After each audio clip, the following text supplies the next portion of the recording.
I, the all-rounded kept man, got exposed by my CEO wife. Chapter 1. I'm going to have a daughter. I've sent someone to investigate Chen Yu, and there's nothing about his career or background. So, he lives with you now and relies entirely on you for support. How could you, the CEO of Zhongsheng Group, fall for such a gigolo? In the center of Yunhai City, on the top floor of Zhongsheng Building.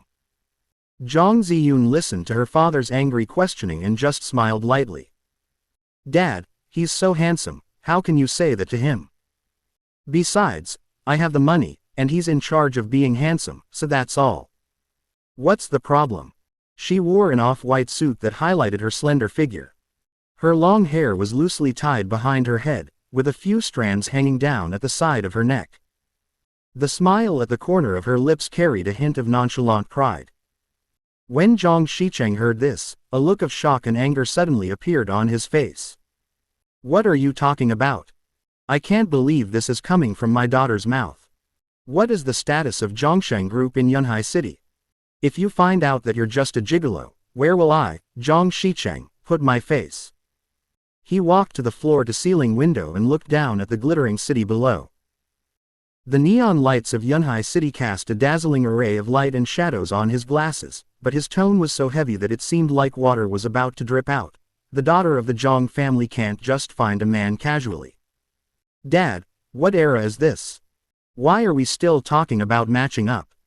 Zhang Ziyun stood up and walked to his side, her tone unyielding. I have the freedom to love and the autonomy to marry. I will marry whoever I like. Do I have to consider whether he has money? Zhang Xicheng was choked and speechless. After a pause, he seemed to think of something, took a deep breath, and his brows relaxed slightly.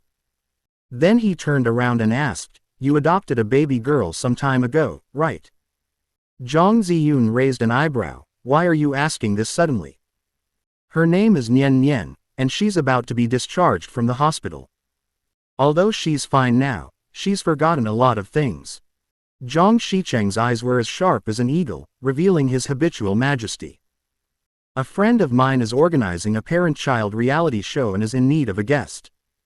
Ask Chen Yu to bring Nian Nian to participate. Participate in a variety show? Dad, what do you mean?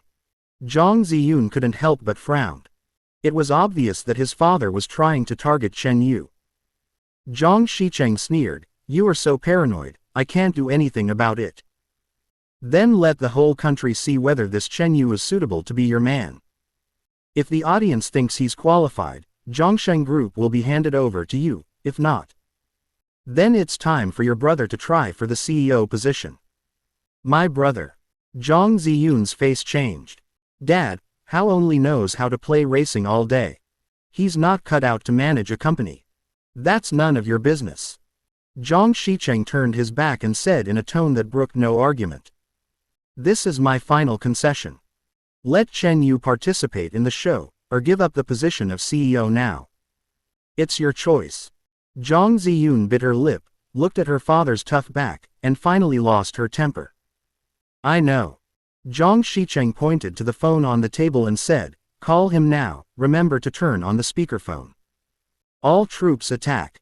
Chen Yu nestled in a six-figure leather sofa, his fingers swiping rapidly across his phone screen. The light from the crystal chandelier shone on him, making his overly handsome face look somewhat unreal. Unexpectedly, just as we pushed down the opponent's high ground, the cell phone started to vibrate. He glanced at the caller ID and saw it was Zhang Ziyun, so he swiped open the phone. Zhang Ziyun's sweet voice came from the other end of the phone, completely different from her usual voice. Chen Yu's hands trembled and he almost threw his phone away. He and Zhang Ziyun had a fake marriage agreement, with each receiving 100,000 yuan a month, each taking what they needed. This woman usually says, Hey, or, Chen Yu. Saying, Dear, suddenly is definitely not a good thing. It seems that either there is someone nearby, or there is some ulterior motive that requires him to sacrifice himself. So he immediately sat up straight, and his voice became sticky. Dear, what do you want to talk to your precious husband about? Quote ellipsis ellipsis quote. There was silence on the other end of the phone for 2 seconds, and then an old male voice came with obvious displeasure. Chen Yu couldn't help but feel a little nervous. It seemed that Zhang Ziyun was really acting. Zhang Ziyun just cleared her throat. Well, I'll be home late tonight and bring a child back with me. His tone had returned to its usual coldness, yet it was also slightly deliberate and gentle. Child. Chen Yu was stunned. Well, this girl's name is Nian Nian. Her parents were in a car accident and lost their memories, so I adopted her. From today on, I'm her mother and you're her father. This child will follow you from now on. Quote ellipsis ellipsis quote. Chen Yu was completely dumbfounded. No, this. He was speechless. I don't know how to take care of a child myself, can we discuss this? There's nothing to discuss. Zhang Ziyun's voice suddenly rose, with an unquestionable firmness, you must agree. Otherwise, you will have to bear the consequences yourself. The call was hung up directly. Chen Yu held the phone, staring blankly at the black screen. How come a daughter suddenly appears after you have just started enjoying the gigolo? He is a bachelor who just traveled through time and can barely support himself, so how can he take care of a child? No, we have to ask the system about this. He quickly lowered his voice and shouted, System. System, come out. A sweet mechanical sound rang out of nowhere. Dear host, hello, the Super Soft Rice King system is at your service. What do you need? Chen Yu immediately asked. System, Zhang Ziyun asked me to take care of an adopted child. What does this mean? Does taking care of a child count as freeloaders? Can I get points for it? System data is being retrieved. Ding tilde it's detected that the host is about to start the house husband side quest. Caring for adopted children is part of improving the host's gigolo skills. Depending on the degree of task completion, you can earn points as rewards that can be redeemed for physical attributes. If you're lucky, you can even win the skill prize that's essential for becoming a soft rice king. Chen Yu's eyes suddenly lit up after hearing this. I remember when I first came here and bound to the system, the activation reward given was facial fine-tuning. This is how he managed to get Zhang Ziyun's attention right away, win her favor and become her gigolo. The skill award that is essential for a gigolo is definitely not too bad. In order to go further and further on the path of being a gigolo, Chen Yu rubbed his hands and thought to himself. Although Zhang Ziyun has a bad temper, she is very generous in giving money. It's just taking care of a child, plus I get 100,000 yuan a month, so let's go for it. So, he immediately began to prepare and change into the clothes he bought with the RMB given by Zhang Ziyun. After all, it's the first time I'm recognizing my daughter, so I have to make a good impression. Wow, I'm going to have a daughter. Chen Yu rubbed his hands together, waiting until the evening with excitement and anxiety. The sound of the electronic lock unlocking came from the villa door. He knew that the real boss had returned. So he immediately collected his thoughts, put on the attitude of a good husband, and walked quickly to the door, ready to welcome his wife and daughter. Chapter 2 Live broadcast begins. Open the door. What caught my eye was Zhang Ziyun's pretty face, which was still cool and beautiful but a little tired. Then, a small figure behind her timidly poked half of its head out. The big black eyes looked at Chen Yu with curiosity and a hint of vigilance. She was a little girl about 4 or 5 years old, wearing a pink dress and 2 cute pigtails. Her little face was white with a rosy glow, like an exquisite porcelain doll. Nian Nian, call me daddy. Zhang Ziyun spoke in her usual cold tone. But this time, the ending of her voice was slightly softer. The little girl blinked her big eyes, her small hands tightly grasping the corner of Zhang Ziyun's clothes, her voice as thin as a mosquito. Dad.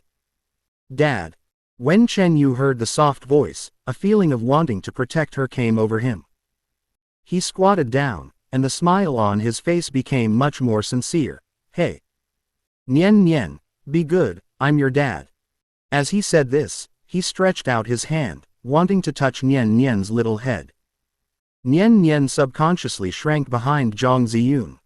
But seeing Chen Yu's gentle eyes, He hesitated for a moment, but still did not completely avoid it. Zhang Ziyun glanced at her watch and said, I came back to change clothes. I'm going to the airport soon to go on a business trip abroad for a few days. Let's go out for dinner first, just as a family reunion dinner. Ah. Going out to eat now? Chen Yu was stunned, then slammed his palm and said in frustration, oh no. What a mistake. I thought you guys must have eaten before coming back. If I had known earlier, I would have shown off my skills and prepared a sumptuous welcome banquet for Nian Nian. He was so regretful. This was a good opportunity to show off my image as a good husband and father, but I missed it. Zhang Ziyun glanced at him, said nothing, and walked straight to the cloakroom on the second floor. In fact, she asked Chen Yu to go out for dinner just to get him away from home. Because the program crew was coming to install cameras. In order to make it look more real, the program guests actually had no idea that they were being broadcast live. Chen Yu, who knew nothing about it, was sighing inwardly at this moment. In fact, he came from another world. The entertainment industry in this world, such as games and sports competitions, is very similar to the world before he traveled through time, with not much difference. But when it comes to cultural soft power, especially artistic creations such as movies and songs, and most importantly, food culture, it is far behind. In his original world, the Huaxia cuisine alone can be divided into 8 major cuisines. Hunan, Sichuan, Cantonese, Shandong, Jiangsu, Zhejiang, Fujian, and Anhui, not to mention the unique snacks and local flavors. Frying, stir-frying, braising, stewing, just thinking about it makes people salivate. But what about this world? To put it nicely, it is in line with international standards. To put it bluntly, it is a food desert. Mainstream restaurants serve either burgers, French fries, and fried chicken, or steak, pasta, and salads. Occasionally, there are a few Huxia restaurants that serve the so-called reformed Huxia food, that is sweet and greasy and has completely changed the taste. It was simply a public execution for a veteran foodie like him. Zhang Ziyun quickly changed into casual clothes, still maintaining a simple and capable style. Let's go. She picked up the car keys. Chen Yu quickly picked up Nian Nian, who was still a little shy, and followed Zhang Ziyun. The family of 3 drove the Cullinan to a Western restaurant that looked quite high-end. However, when the exquisitely presented but bland steaks and salads were served, Chen Yu cried out silently in his heart. At the same time, several staff members of the Super Dad program team, led by Zhang Ziyun's assistant, came to Zhang Ziyun and Chen Yu's villa and began to install micro cameras. Here, and in this corner, remember to be discreet. Except for the bathroom and the master bedroom, every other area must be protected 360 degrees. In the restaurant, in order to win the favor of his adopted daughter, Chen Yu piled the cut steak, chicken nuggets, and pastries onto Nian Nian's plate. Nian Nian held the knife and fork, looked at her busy hands with a strange look, and then looked timidly at her piled plate. Then he timidly asked Chen Yu, Dad, will you scold me if I don't eat? Chen Yu then noticed that the other person hadn't eaten a single bite. Don't you like to eat? Nian Nian nodded. At this time, Zhang Ziyun suddenly said, if she doesn't want to eat, you have to help her eat it herself. Quote ellipsis ellipsis quote. Chen Yu thought to himself, this is such a bummer.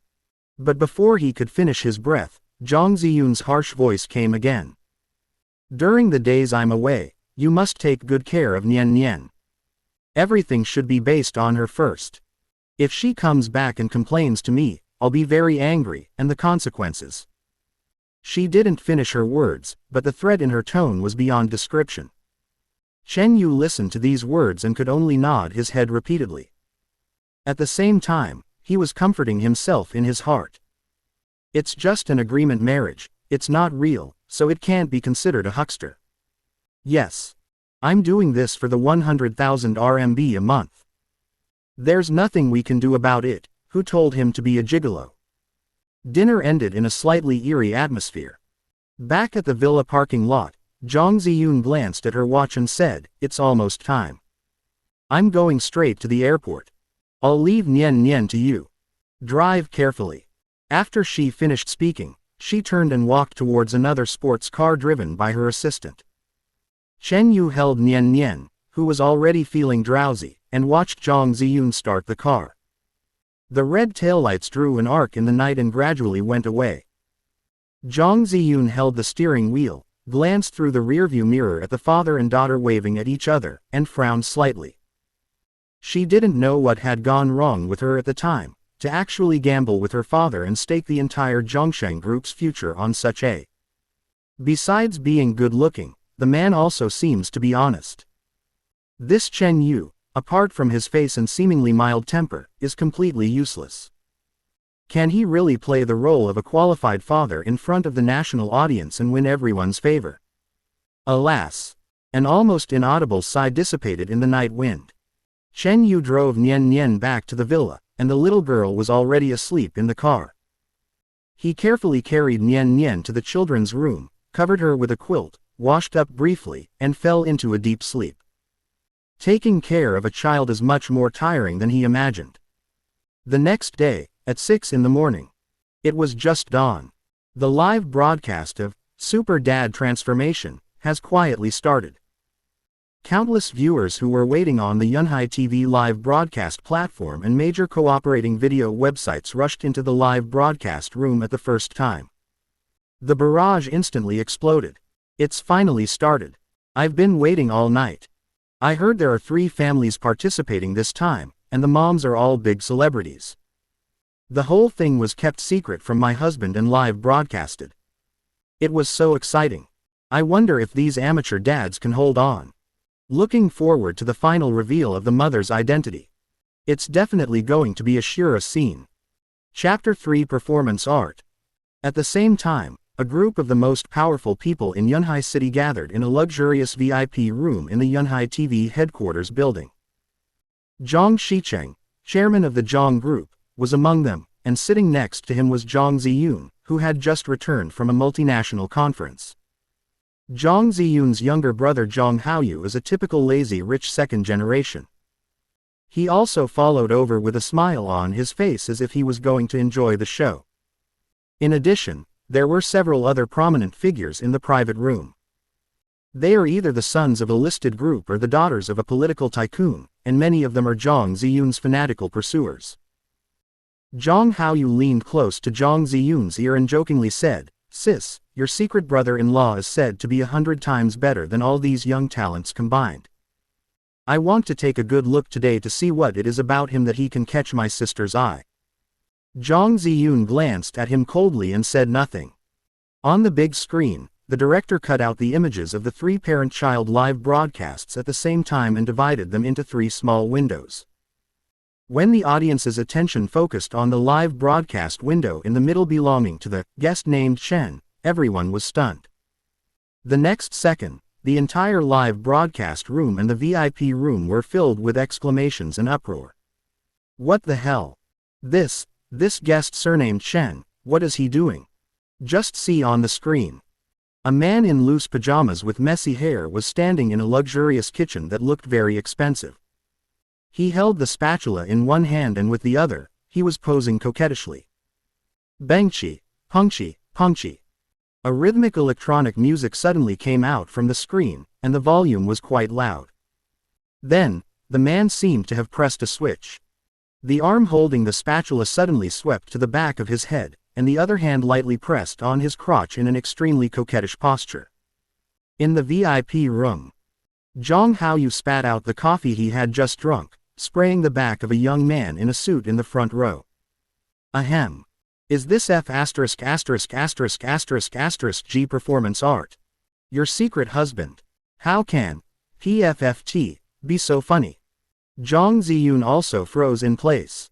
His face became extremely ugly. What is this guy doing? He is not like this usually. Did he know it was a live broadcast and did it on purpose? To embarrass her.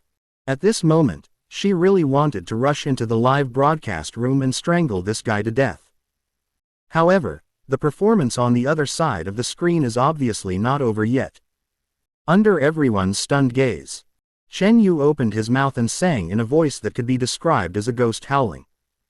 There's a game so crazy, the king's halo always wants to be on my head. But my teammates weren't strong enough, and that made me feel anxious. It's so deceptive, it's always deceptive. The barrage in the live broadcast room exploded instantly. PFF'd. What kind of hellish opening is this? Help. My eyes. My ears. Is this guy trying to make fun of me? Are you sure this is Super Dad transformation, and not some silly short video collection? Isn't this man too disgusting? Does his wife know about him? Ha ha ha. Shen Yu on the screen, unaware of this, was still immersed in his own musical world, singing even harder. I slept till dawn, and when I woke up I remembered to make breakfast for my daughter. I don't want to think about it at all. What the hell is going on?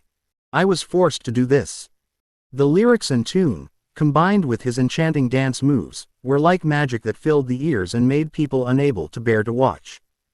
The audience in the live broadcast room were already laughing like crazy. Ha ha ha ha. These lyrics are so true. The current state of office workers. I declare that this guy has made all the laughs for me today. If his daughter saw this, would she become autistic on the spot? The guy above, you've revealed the truth. I'm already starting to sympathize with his daughter. At this moment, Shen Yu finally ended his disastrous morning dance, and served the fried rice in an exquisite cartoon bowl. He walked out of the kitchen with the bowl in his hand, apparently preparing to wake up his daughter. The camera in the live broadcast room also moved with his footsteps. Shen Yu came to the door of the children's room, gently pushed it open, and stuck his head in. There was no movement on the little princess bed wrapped in a gauze curtain. It seems that the little guy is still sleeping in and must be woken up to eat his own fried rice, otherwise the rice will get cold and not taste good. If it doesn't taste good, how can I get the system rewarded points from the little guy? So he cleared his throat, put on a strict father expression on his face, and strode in. Shen Nian. Get up. The sun is shining on your butt. However, he had just finished speaking. A little head popped out from the mosquito net. Why didn't you say hello when you entered the room? I was so scared. The little baby voice was filled with resentment. Shen Yu didn't expect that the little guy had already gotten up and even changed his clothes. But he still put on a stern face. Have you made the quilt? Nian Nian blinked her innocent eyes and pointed to the headboard. It's folded.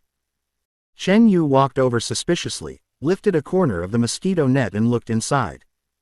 I saw that the quilt was indeed neatly folded. Although it looked a little crude, it was definitely folded with care. Shen Yu. A wave of embarrassment came over me. He tried to save face and asked again, have you washed your face and rinsed your mouth? Nian Nian rolled her eyes cutely. When I was in the hospital, I remembered everything except you, Mom, and this home. Then he walked towards the bathroom. I always wash up by myself, and the nurses in the hospital always praise me. Shen Yu. There was another silence. How could this little girl not give her father any face at all? At this moment, the audience watching the live broadcast saw the interaction between the father and daughter, and there were also barrages of comments. Why does this dad look like he's looking for trouble? Shouldn't he praise his daughter when he sees she folds the quilt? If my daughter was this old enough to make her own bed and wash herself every day, I'd be so happy. Why does this guy seem to be looking for trouble? It feels like this guy has a grudge against his daughter. In the VIP room, Zhang Ziyun didn't know what was wrong with Shen Yu. Didn't we agree that he should take good care of our daughter? He is so picky, it doesn't seem like he is taking care of his daughter at all. Is he still looking for an opportunity to beat Nian Nian up? HMPH. Hey. At this moment, a disdainful snort came from the father beside him. It made Zhang Ziyun's heart sink to the bottom. In the villa. After Nian Nian finished washing up, Shen Yu originally wanted to say something to restore his father's dignity. Suddenly, Nian Nian's big eyes fell on his face. Shen Yu frowned. Why are you looking at me? Dad, squat down. He was reluctant at first. After all, his father's authority had not yet been released. But looking at the other person's sweet eyes, he really couldn't bear to refuse, and finally squatted in front of Nian Nian. What are you doing? At this time, Nian Nian stretched out her finger and carefully wiped away a small yellowish substance from the corner of Chen Yu's eye. Look at you, you haven't even wiped the eye boogers off. For a moment, Chen Yu was stunned. Chapter 4 Hidden Kitchen God. The barrage of comments in the live broadcast room became even more dense. PFF'd. I can't stop laughing. I wanted to cause trouble for my daughter, but I got caught in the act. FK, I've been grinning non-stop since the livestream started. Ouch, my stomach. This. Oh my god. How can a dad like this be a role model for his daughter? He's said to be a celebrity's husband. I wonder which beautiful lady he is, and how she fell in love with him. And in your ward. Faced with her father's fiery gaze and her brother's sarcasm, Zhang Ziyun wished she could find a hole to crawl into. Alright, that's sand in your eye. Go eat breakfast. Dad has already cooked it for you. That's my dad's secret recipe for oil-free egg fried rice. It's delicious. Chen Yu didn't want to dwell on this issue too much. Without saying anything, he took Nian Nian's hand and walked towards the restaurant. As soon as she heard the word, fried rice with egg, Nian Nian's face immediately fell. She looked at him warily. Dad, have you washed your hands? Chen Yu was stunned by the question, then puffed out his chest and said, of course I washed it. Dad is very particular about hygiene. Although he was caught, he must not lose in momentum. Nian Nian still had a skeptical look on her face, and wrinkled her nose. I don't believe it, the food you make must not be delicious, I won't eat it. Hey! You little girl, you still dare to be picky about food. Chen Yu glared at her, trying to intimidate her with his father's authority.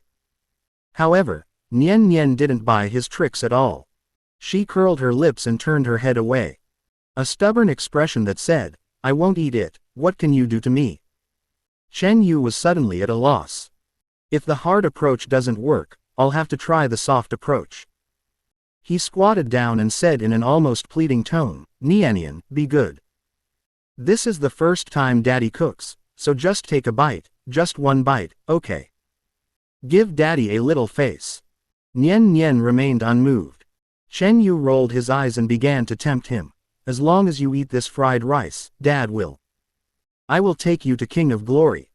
I guarantee that I will take you to the King of Glory. Nian Nian blinked her big eyes, looking confused. What is a king? Can I eat it? Chen Yu. Seeing my daughter's stubborn attitude, I felt so depressed. He is a man of great stature. Never mind, a hero never brags about his past achievements. He sighed and put on a pitiful expression. Nianian, Daddy worked so hard all morning making this, his hands are almost broken, can you really bear not to taste it? Nian Nian looked at Chen Yu's dejected look, and a trace of pity flashed across her little face. She hesitated for a moment and whispered, then I'll just take a small bite, just a small bite. Okay. Just a small sip will do. Chen Yu was overjoyed and quickly pushed the bowl of egg fried rice in front of Nian Nian. In the VIP room, Zhang Haoyu was already laughing so hard he couldn't straighten his back.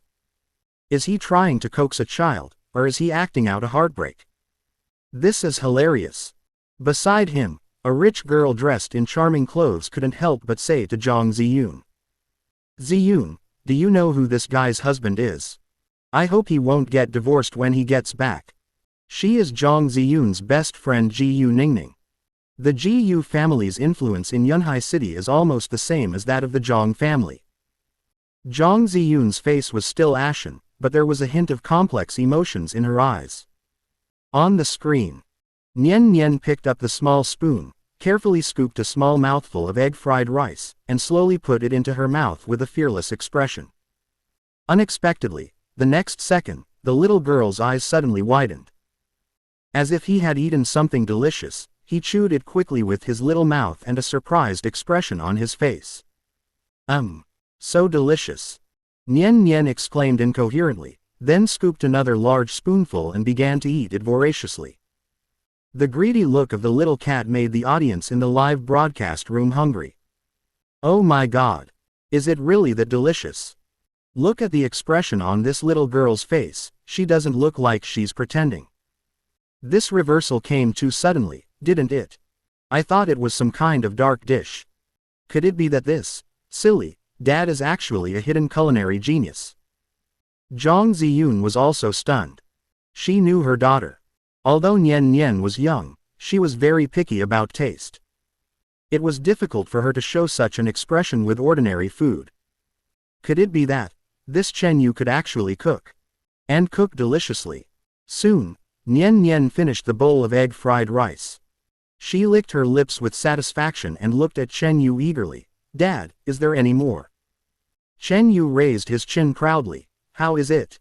Dad didn't lie to you, right? At this moment, a mechanical voice sounded in Chen Yu's mind. Ding! Congratulations to the host for successfully getting his daughter to eat the loving breakfast. His daughter's favorability has increased to 40%, and his soft rice points have increased by 100. Ding! Congratulations to the host for obtaining the essential skill for a freeloader. Music Mastery, Max Level. Chen Yu felt that a large amount of knowledge about music suddenly flooded into his mind. From basic music theory to playing techniques of various musical instruments, it seems as if he was born with this ability. The system is really powerful. Chen Yu secretly praised in his heart, but his face remained expressionless. As a qualified house husband, it is natural to clean up the kitchen after cooking. He rubbed Nian Nian's head and said, "Be good, Nian Nian. Go take a nap after you've eaten. Children need more sleep to grow taller. Daddy has to go wash the dishes first." Unexpectedly, Nian Nian put on a stern face and said seriously, "Dad, I'm not sleepy. I'm going to practice the piano." Chen Yu was stunned for a moment, scratching his head awkwardly. Okay, then Nian Nian, go practice the piano, Daddy won't disturb you anymore." He felt a little disappointed. He thought his daughter would be more attached to him after eating the food he cooked, but he didn't expect that the little girl was still so independent. In the live broadcast room, the audience was immediately excited when they saw this scene. What the hell is going on? It looks like this father and daughter don't know each other at all. As expected, a man just needs to keep a child alive. How can you expect him to be attentive? Don't say that, the person above. I think this father has tried very hard. At least he is willing to cook for his daughter, unlike some widowed parents who raise their children in a widowed way. Hard work. What the hell? You're still asking your kids to go to bed after daybreak. What kind of bizarre parenting method is this? And you still have the nerve to call yourself a house husband. It's an insult to the word. Exactly. Is cooking all that a house husband does? What about the children's education? What about their company? I don't see that at all. Chapter 5. You are a house husband and you are giving instructions. In the VIP room, Ji Yu Ningning said to Zhang Qianyan without any hesitation, "Qianyan, you should really look forward to your mysterious husband's performance. When the time comes, I'll definitely crush this free-range education. For people like us in the upper class, our children receive the most elite education from a young age, mastering everything from music, chess, calligraphy, and painting. Unlike here, children can do whatever they want without any rules at all." Zhang Qianyan's face became increasingly ugly as she listened to her best friend's harsh words, but she just remained silent and did not refute. She pursed her lips tightly, her mind full of thoughts. Should she use her connections to ask the production team not to reveal that Chen Yu is her husband during the final reveal? If everyone knew that the president of the Zhang Group had found such an unreliable-looking man as her husband, where would she put her face? Alas! Zhang Qianyan sighed heavily in her heart and felt a headache. On the other side, Nian Nian was already sitting obediently in front of the magnificent grand piano.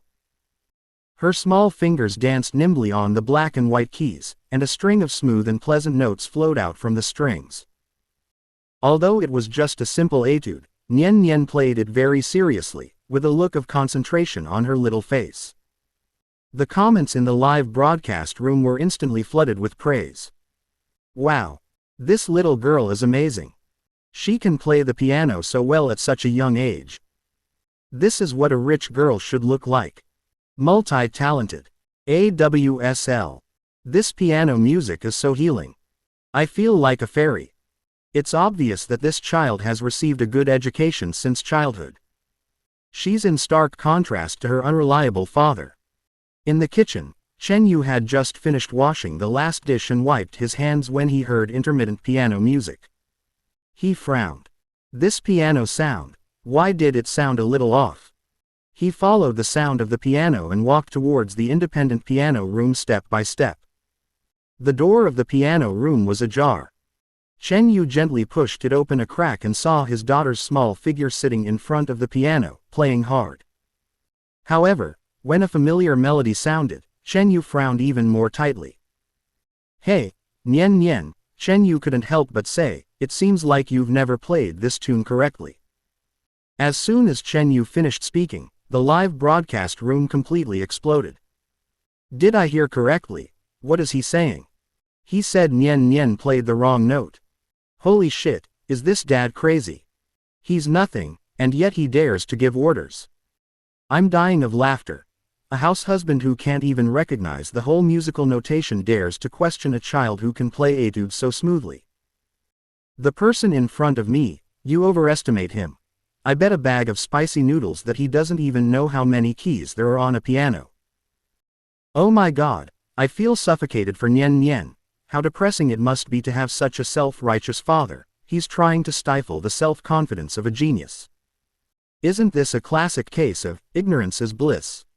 They don't understand themselves, but they love to point fingers at others. It's so suffocating, and their fists are so stiff. Why isn't the production team doing something about this? Doesn't this dad have violent tendencies? This is Psycho Pua, protect our little darling Nian Nian.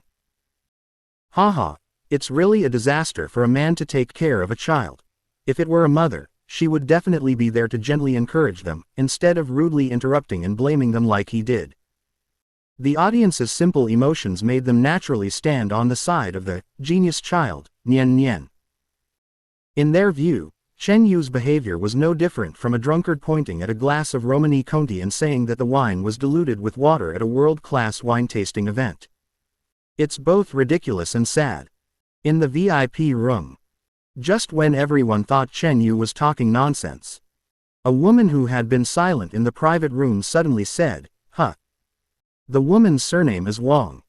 Her husband's family is in the cultural industry. She graduated from the Vienna Conservatory of Music, majoring in piano performance.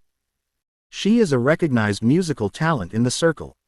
She had not participated in the discussion just now, but was just listening to the piano music coming from the screen with interest. The little girl is really talented and has solid basic skills. But, in the third section of the C minor nocturne, where the emotional turn occurs, her handling is somewhat problematic.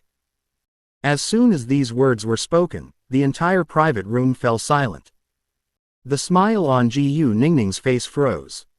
The other ladies who had been chattering just now looked at each other, not knowing what to say for a moment. Mrs. Wang is an authority. If she says there is a problem, then there must be a problem. Mrs. Wang patiently explained, the problem isn't the fluency, but the emotional expression.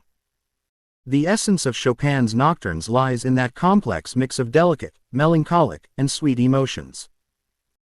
The passage just now, transitioning from the passionate C section to the tranquil ending, requires a very gentle decrescendo, and the fingering should use a sinking force, not a pounding force. This little girl's playing is too solid, lacking a bit of hazy and ethereal feeling. So, the father's comment that she didn't play it right is completely true from a professional perspective. The words fell. Just now, a noble lady who laughed at Chen Yu couldn't help but say, "Well, even if he's right, so what? It's just a blind cat catching a dead mouse. Maybe he just heard it somewhere, remembered it, and is just showing off." Right, someone else immediately agreed. Knowing the theory and being able to play are two different things. Does he have the ability to play one himself? The topic was cleverly changed, and everyone felt a little relieved. Then, new speculation began. But, whose husband is this man? He even knows a little about music. Could it be the one from Mrs. Liu's family? I remember that you, Mrs. Liu, have been learning piano since you were young and even won the gold medal in the National Youth Piano Competition. It's not surprising that your husband has learned a little bit from her. Mrs. Liu was stunned for a moment when she was named, then smiled bitterly and shook her head. Don't do that. My son Zhang can't even tell the difference between do, re, and mi. Letting him listen to Chopin is like hearing a tractor start. Everyone burst into laughter and the atmosphere became lively again. Whose house could that be? I'm really getting more and more curious. I don't care whose family it is, as long as it can't be Qianyan's, ha ha ha ha. Ji Ningning looked at Zhang Ziyun with a smile. Zhang Ziyun's heart felt like it was on a roller coaster at this moment. When she heard Mrs. Wang confirm Chen Yu's statement, she secretly breathed a sigh of relief. Fortunately he didn't embarrass himself.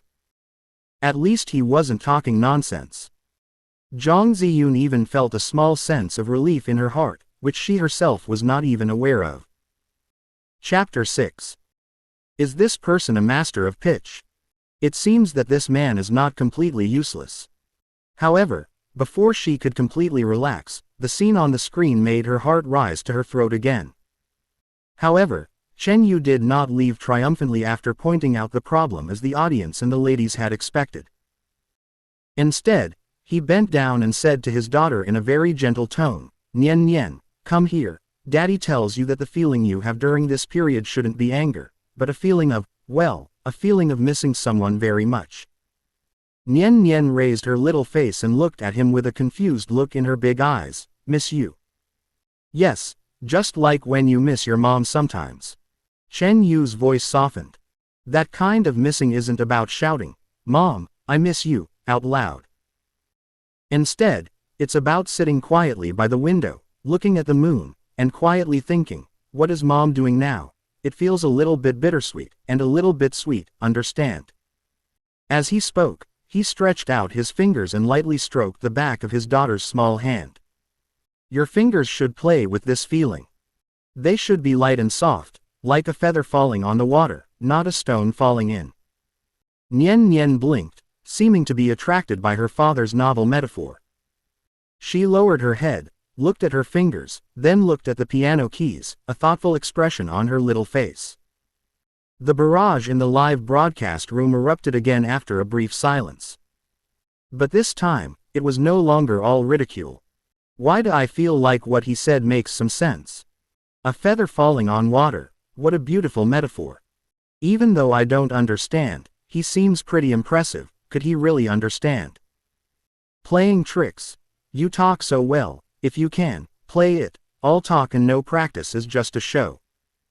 "That's right. Who doesn't know how to talk about theory? I can do it too, let him play one."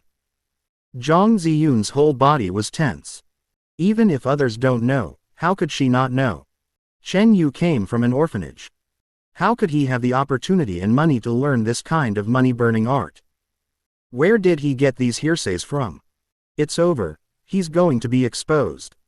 When Nian Nian heard what her father said, her little brows furrowed and she stopped playing. She tilted her head, her clear eyes filled with confusion. "Isn't that right?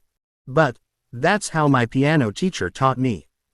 The song she played was called "Promise Under the Starlight," which is the theme song of the hottest top boy band, Sweetheart Family. Because of its simple and catchy melody, it is regarded as a divine song by countless fans and has become an introductory practice piece for many young piano students. The comments in the live broadcast room were also somewhat confused. "Open black lens bracket, what is this dad talking about again? Close black lens bracket. Nian Nian plays the melody very well, it flows so smoothly, much better than my son's performance of Twinkle Twinkle Little Star." "You're pretending to know, aren't you? This little girl hired a professional teacher." "This is hilarious. A house husband wants to teach a wealthy daughter how to play the piano. Does Fish Liang give you the courage?" Chen Yu walked to the piano, stretched out a finger lazily, and gently tapped a few notes on the chord that Nian Nian had just played wrong. Here, he pointed at the keys, your left-hand chord, when you switch from G to C, the root note is too harsh. It should have been smoothly transitioned with a passing note, so it wouldn't sound so unpleasant anyway. As he spoke, he naturally sat down next to Nian Nian. Then, he demonstrated the short melody that he had just played incorrectly in its entirety. The same melody, the same notes, but flowing from his fingertips, it seemed as if cast by magic. The originally abrupt and awkward transitions became as smooth as silk, the originally bland harmony was instantly enriched with layers. The entire piano room was silent for a moment. Nian Nian's little mouth was slightly open, and her eyes were as big as two round black grapes. Although she is young, she has been immersed in music since childhood and has a musical sense far beyond that of ordinary people. She could clearly tell that her father's playing was 100 times better than her teacher's, or even than the original version she had heard. After a brief silence, the comments in the live broadcast room completely exploded. Holy crap! Am I blind or deaf? Is this the sound played by that salty fish dad? I'm from the piano department at the Conservatory of Music. I swear by my expertise, this man is absolutely a master. The way he handled the transitions just now was textbook level. No, even better than a textbook. Don't brag about the previous part, it gave me goosebumps, it's so good. Contrasting cuteness. I declare that from today on, I am a fan of both Shan Yu Daddy's looks and his hands.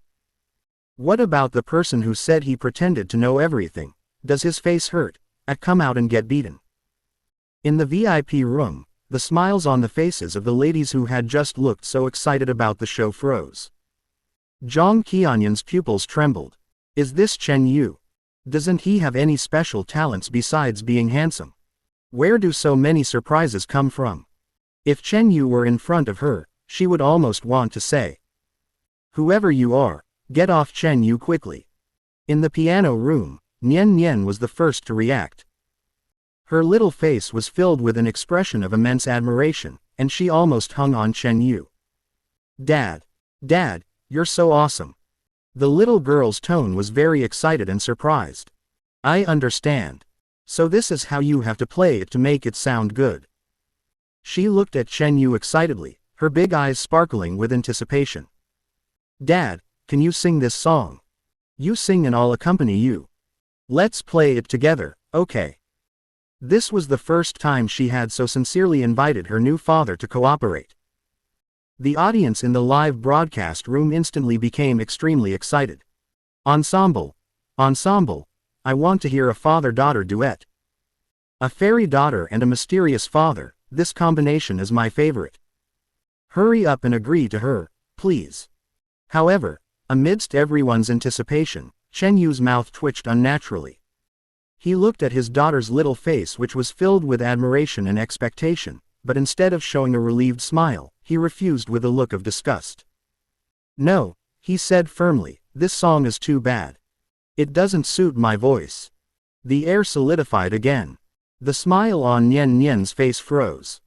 The comments in the live broadcast room also paused for half a second, and then refreshed at an even crazier speed. Open black lens bracket. Close black lens bracket. What did I hear? He said. Promise under the starlight was unpleasant. You're crazy. This is a masterpiece that our Sweetheart Family brothers have made. It's sold over 10 million copies and won countless awards, and he actually said it was offensive. Where are the fans of the Sweetheart Family? Go get them. Who is this guy? He's so arrogant. Sisters, protect our brother. This person is just grandstanding. Boycott vulgar internet celebrities. What right does he have to judge our brother's songs? A gigolo knows nothing about music. Chapter 7. Bad songs. I, the all-rounded kept man, got exposed by my CEO wife.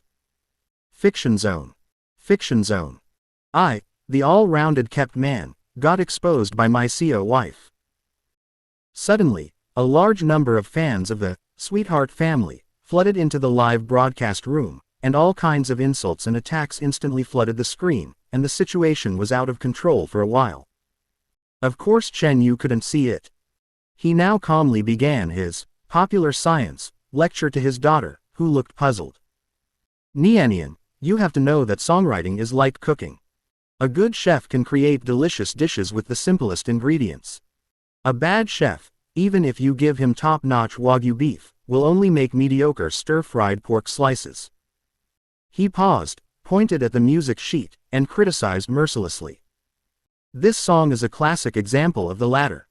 The melody is unoriginal, and the chord arrangement is incredibly lazy.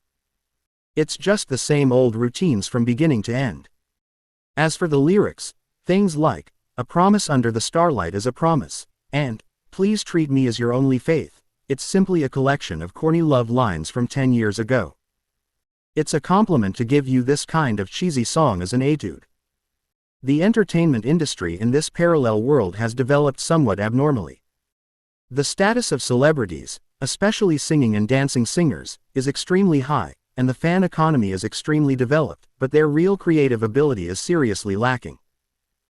Most of the popular songs on the market are these kind of catchy songs produced on an assembly line, with simple melodies and empty lyrics, supported entirely by the singer's appearance and personality. To Chen Yu, who was used to hearing the battles between gods on earth in his previous life, these so-called divine songs were nothing but noise pollution. His words were like pouring a bucket of cold water into a boiling oil pan. The live broadcast room completely exploded. "FK, who is this guy? I want to hunt him down. He actually dared to insult our brother's hard work. The Sweetheart family will never admit defeat. Sisters, report him and leave. I'm so PD. Why would the production team invite such a scumbag to participate? At Baby Diary, official apology." The atmosphere in the VIP room also became subtle. A wealthy woman in a Chanel suit covered her mouth with a smile and said, "Oh, this gentleman is really a man of temperament. This, Promise Under the Starlight, is the hottest song right now, and he actually criticized it so mercilessly." Another woman wearing a pigeon egg diamond ring stroked her chin thoughtfully. "I think it's quite interesting. Do you think he was sent by a rival company? Or, is he some big-name producer who doesn't want to show his face? Otherwise, how could he dare to offend a top boy band so directly?" At this moment, in the piano room at the center of the storm, the one who was most hurt was that little figure. Nian Nian lowered her head, her long eyelashes drooped, casting a small shadow on her eyelids. Her little mouth was tightly pursed, and her fingers were unconsciously picking at the hem of her skirt. This was the first time in her life that she was rejected so bluntly by a relative other than her mother. She just thought her father played the piano beautifully and wanted to share her favorite music with him. Why did Dad say her singing was bad? Is it because she doesn't play the piano well that Dad doesn't like it? Or does Dad just not like her at all? The world of children is very simple. If they like something, they like it. If they don't like something, they don't like it. In her view, her father's rejection was a denial of her. Crystal clear tears began to swirl in her eyes, about to fall. Chen Yu's heart skipped a beat when she saw her daughter was about to cry. No matter how indifferent or mean he is, he can't bear to see a little girl cry, especially the little girl who calls him dad. It was sloppy. He cursed inwardly. He forgot this was a 5-year-old kid, not a friend with whom he could complain about bad songs. He coughed lightly, slowed down his tone, and reached out his hand awkwardly, wanting to touch his daughter's head. But halfway through, he felt uncomfortable and stopped his hand abruptly in midair. Ahem. Don't cry. Chen Yu's voice was rarely without a hint of bewilderment. I'm not saying your playing is bad. You play, well, you have potential. I'm saying this song itself isn't worthy of you. These words sounded more like an excuse, and Nian Nian lowered her head even lower, her little shoulders twitching. Chen, the straight man, is at a loss for words. He scratched his hair irritably, looking at his daughter's furry little head. The impatience in his heart was finally replaced by a trace of pity. All right, I'm scared of you. He sighed and said, isn't it just a song? That kind of garbage is not worth listening to. Daddy will sing you a song, a really good song. As he spoke, he cleared his throat, recalled the music library of his previous life, and searched for a song that was suitable for the current situation. Got it. Okay, let's change it to a Huxia song that has never appeared in this world. He closed his eyes, gathered his emotions, and when he opened them again, his whole demeanor had changed. The dark sky hangs low. Bright stars accompany you. The insects fly, the insects fly. He was singing a Huxia song, a nursery rhyme that had never appeared in this world. The simple lyrics are poetic and picturesque, carrying an extremely pure healing power. His pronunciation is clear and his voice has a hint of elegant magnetism. Every note is like a carefully polished gem, gently striking people's hearts. The melody is simple, yet extremely beautiful. It is not as straightforward and unrestrained as "Promise Under the Starlight," but like a gurgling stream, it flows silently into your heart under the quiet moonlight night, rippling out circles of gentle ripples. In the live broadcast room, the fans of the Sweetheart family, who were originally madly spamming and cursing, seemed to have pressed the pause button, and the barrage of comments became visibly sparse. Everyone was attracted by the sudden singing. What song is this? Is it a nursery rhyme? Why have I never heard of it before? It sounds so good. Oh my God, this melody, this voice, I feel like my soul has been purified. No wonder those villains were transformed after hearing the nursery rhyme. I feel like I was the same way. I'm no longer that vicious woman. I don't think I'm that angry anymore. Sisters in front, me too, this song is addictive, it's so gentle. Chen Yu did not stop. He looked at his daughter's head, which was still lowered, and the tenderness in her singing became even stronger. The stars in the sky shed tears. The roses on the ground withered. The cold wind blows, the cold wind blows. As long as you are with me. Quote. This song is really simple. And now he has system rewards. The singing can be said to have perfectly restored the tenderness of the lyrics. Nian Nian slowly raised her head. There were still tears in her red eyes, but the tears stopped falling. Chapter 8. Flying Insects. She also stared at her father blankly. The shock in my heart can be said to be beyond words. As a child who has been learning music since childhood, she can feel the horror of this song better than anyone else. This song is simple, yet extraordinary. This is not how a pop song is written at all. This is more like a piece of art. A piece of art that can be passed down for hundreds of years. Dad, how could he sing a song like this? In the VIP room, everyone held their breath. The sneer on Ji Yu Ningning's face had long since disappeared, replaced by a complex expression of shock and jealousy. As for Zhang Qianyan, she was completely frozen. She stared blankly at the singing man on the screen. The outline of his face looked unusually soft under the light. The eyes that always carried a hint of sarcasm and impatience were now looking at her daughter intently, filled with a tenderness she had never seen before. This song. At this moment, she was not the decisive president of Zhang Group, but just an ordinary woman who was deeply moved by the song. This man, who was he? How many secrets did he hide that she didn't know about? For the first time, Zhang Qianyan's heart was in turmoil because of Chen Yu.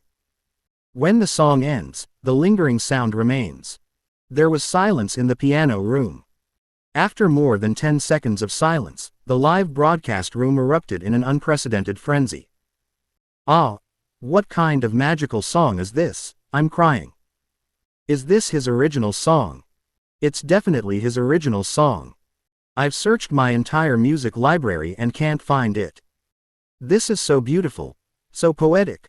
Compared to this song, Promise Under the Starlight, is nothing. I declare I'm no longer a fan.